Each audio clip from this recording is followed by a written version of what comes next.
সেনাবাহিনীর বিরুদ্ধে নাগরিক পার্টির অবস্থান নেই, বরং আওয়ামী লীগের পুনর্বাসনের বিরোধী দলটি। বিচারিক প্রক্রিয়ার মাধ্যমে আওয়ামী লীগকে নিষিদ্ধ চায় জাতীয় নাগরিক পার্টি।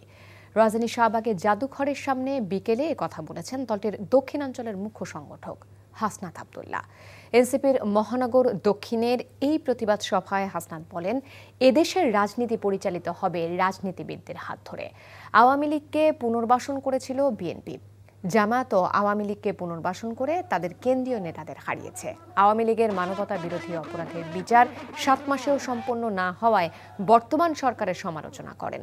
দলের সদস্য সচিব আক্তার হোসেন বলেন, যতবার আওয়ামী লীগ ক্ষমতায় এসেছে দেশ ঝুঁকির মধ্যে পড়েছে। আওয়ামী লীগের সব ধরনের কার্যক্রম নিষিদ্ধে দ্রুত তাদের বিচার শুরু করার আহ্বান জানান।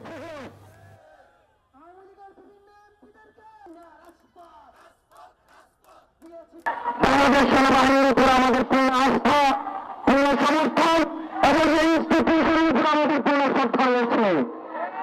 আমরা কোনো ব্যক্তির উপরে আমাদের কোনো ধরনের খোঁজ নেই। আমরা বলতে চাই, এই ইনস্টিটিউশনের উপর আঘাত করে দেশকে ইনস্টিটিউশন করবেন না।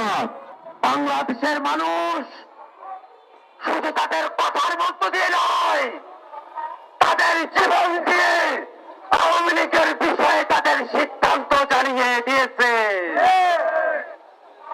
আমাদের ভাইরা জীবন দিয়েছিল ওই খুনি হাসিনার হাত থেকে বাংলাদেশকে রক্ষা করতে। এই ঈদে জামা জুতো অ্যাক্সেসরিজের ডিসকাউন্ট।